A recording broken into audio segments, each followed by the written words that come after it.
All right, so I just want to say Happy Father's Day to our two fathers we have in the room. Congratulations, you did it! All right, so last week Megan kicked off our Whatever series, and as she did this, she was talking about prayer and praying without ceasing. And during her message, she pointed out that living on mission means reflecting Jesus in whatever we say and do. And this is kind of our focal point for the whole summer. Our team thought it would be really important for us to know that as Christians, we don't need to have this mission mindset just when we are on mission trips, or just when we are serving in Oasis, or just when we are at Meals by Grace. This needs to be a lifestyle for us. And the way we do this is by practicing reflecting Jesus in whatever we say and do. And so tonight, I'm going to be talking about the say part of this. And to start us off, I have a few little fun facts. I'm a bit of a numbers girl, and so I enjoy looking at how things add up and how they compare to one another, so like looking at the statistics of things. And so here are a few facts that I've put together. Number one, the average person speaks around 15,000 words a day. Number two, there are an estimated 171,146 words in the English language. So we've got choices. We don't have to just say cute or cool or like over and over and over again. We have choices. Number three, there are around 100 different muscles used to speak. And then last but not least, the most common first word of a child is mama. Sorry, Dad, this is probably not the best Father's Day fact, but you know what they say? Facts are facts. So as we look at these statistics, we can see that words and speaking play a really big role in our lives. It's how we express ourselves. It's how we get our point across. And most importantly, it's how we order our food in the Chick-fil-A drive-thru line. But what a lot of people don't understand is that words hold a power, because words are powerful. So knowing this completely dismantles the childhood saying of sticks and stones may break my bones, but words will never hurt me, because that's so not true. Although words can't physically slap or punch or hug you, they can feel that way because they have that power. And with that power gives us a responsibility. Because if our goal is to live on mission and reflect Jesus in whatever we say and do, then we need to be intentional and thoughtful about our words. Because cruel and gracious words alike can have an everlasting impact on someone. For example, when I was in the second grade, I was sitting at my little desk, my little pigtails, doing second grade things, and one of the boys in my class decided to tell me that the hair on my arms made me look like a man. And that was one stupid little mean comment. I mean, honestly, he was probably just jealous because I had more hair on my arms than he did. But the fact that that one comment was made has made me so self-conscious to this day about the hair on my arms, which is so silly. But the fact that those words were able to stick with me for 10 years just shows you how powerful words are. And I'm sure everyone has stories just like this. It's not just a me thing. That happens to everyone. Because words not only build people up, but they break them down. They can motivate you or discourage you. They can give you security or turn you away, even just in one single sentence. And the issue about words is that once words come out of your mouth, you can't just take those words back. They're out there for good. You can't apologize. You can't, say you're sorry a bajillion times. You can't just pray and hope those words go away, because they're not going to. Those words are always going to be out there once they come out of your mouth. However, in Proverbs, King Solomon gives us the perfect solution for handling the power of words. King Solomon said, "Kind words are like honey, sweet to the soul and healthy for the body." And I love this imagery of honey because, personally, I like a good old biscuit with honey on it. That is my go-to biscuit condiment, I think is the word. Because honey is one of those foods that's just so precious. It's sweet to your taste, it energizes your body, and it has many, many, many nutritional properties for your overall health. And a fun little fact I learned while preparing for this message is that honey is the only food that contains all substances necessary to sustain life. And that's exactly how our words should be. So our words should be exactly like this honey. They should not only sustain life, they should also energize your body and build others up in profitable ways. The sweetness of honey is not only appealing to the tongue, but it draws you in to want more because of this sweetness. And that's what your kind words do too. Don't you love it when someone like gives you a kind word or a compliment or something like that? It kind of like gives you a little pep in your step, a smile across your face, makes you walk a little taller. And just that small ounce of the kind word, it does that to you, which is crazy, which draws you in to want even more. And so now I want you all to experience the sweetness of honey. So we're going to have some of our small group leaders go around, and they are going to hand out these honey straws.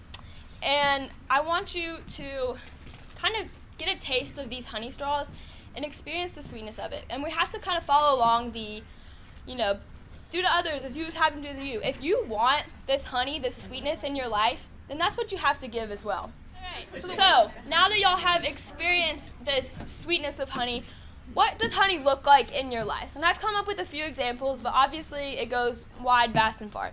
So a few of the things I've come up with that honey could look like is encouraging a friend who's been down on themselves, giving a compliment to a stranger, thanking the people who are serving you, acknowledging a classmate for something they're good at. However, if the kind words are sweet and healing to the body, then what do harsh and evil words do?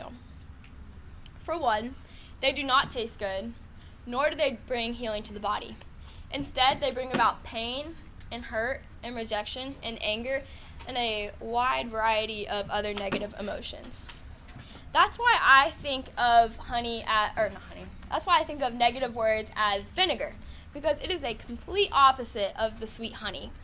Vinegar is a sour, gross liquid, and it's made by the fermentation of substances, and that alone just makes you kind of want to gag. Fermentation, I don't like that word at all. When you get a whiff of this awful vinegar, it kind of makes you turn away and, cringe, I don't like vinegar. Vinegar does not sustain life. In fact, if you have too much vinegar in your lives, it makes your teeth erode and inflame your stomach and esophagus. So vinegar is not something you want a lot of in your life. So similar to the honey, we are going to experience the vinegar. We're not going to drink the vinegar because that's a bad idea for myself. Instead, you're going to get a little whiff of this vinegar, and I want you to think of the bad smells that come from this. Obviously, you do not want this vinegar. All right, has everyone got a good whiff of the vinegar? All right, so from the foul looks on your faces, I can tell that vinegar is not something you exactly enjoy.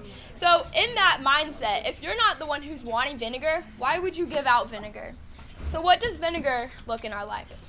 Well, it can look like being rude to someone you don't like, cussing someone out for cutting you off for all my drivers, gossiping about the girl who used to be your friend, but she's not anymore, so it's okay, making cruel jokes about the weird kid in class because he deserves it. When our ultimate goal is to reflect Jesus in whatever we say and do, we have to abide by the old saying of, you attract more flies with honey than with vinegar.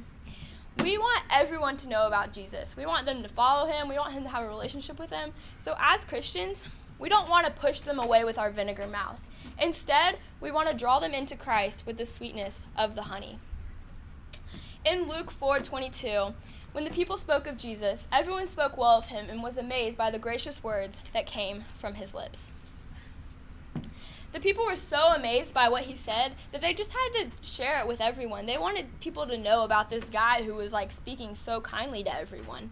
He stood out because only gracious words would come from his lips. Even as the people would say mean and cruel things towards him, he would only respond with grace and compassion. He even did this on the cross. Our goal should be to speak like Jesus did, with sustaining life in people and having energizing words towards them. Can't find any kind words to use? This was a good opportunity for you to open up your good old Bible, because in this is a surplus of kind words, and through the stories and all of the parables in here, it's created a manual of how to love people and kind words to speak towards them. When you read this word and live in it, it's going to become a part of your natural vocabulary. And you can use these in all circumstances and occasions. Because with these words, you can never go wrong. So I know this all kind of sounds like easy peasy, like walk in the park, like kind words. We hear about this every single year. But I bet you as soon as you get home, you're going to be biting your tongue. As soon as you're little sibling or older siblings like messing around with your stuff or, poking fun at you. Your mom's asking you to do something that you do not want to do. Or you go to baseball practice and the kid on your baseball team's kind of pushing your buttons. But it's not about the times when things are easy and people are kind to you that you need to practice being intentional and thoughtful about your words. Instead, it's when people are rude to you or make you kind of frustrated that you need to be especially thoughtful about your words, because it's the reaction that people are looking for. People are going to expect your response to be wrath because that's the typical answer. Vinegar is always going to be easier than honey. In Proverbs 15:1, it says, "A gentle answer turns away wrath, but a harsh word stirs up anger." This is when you're going to have to use your honey against the vinegar.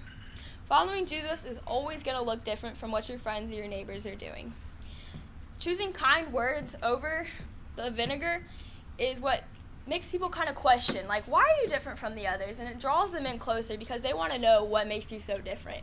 This is when you have the opportunity to point them to Jesus, because that's what he's all about. We are reflecting him, and now you have the opportunity to share Jesus with them. So every time you open your mouth to utter a word, you have the opportunity to speak life or to take it. You have a choice. Are you going to use honey or vinegar to show them Jesus? What we say does matter. And so now we are going to have a little handout, and I want you guys to have a little meditational moment, and we are going to be reflecting on what honey looks like in your life and what vinegar looks in your life. So our small group leaders are going to pass these out to all of you, and I want you just to take time to be thoughtful about your answers.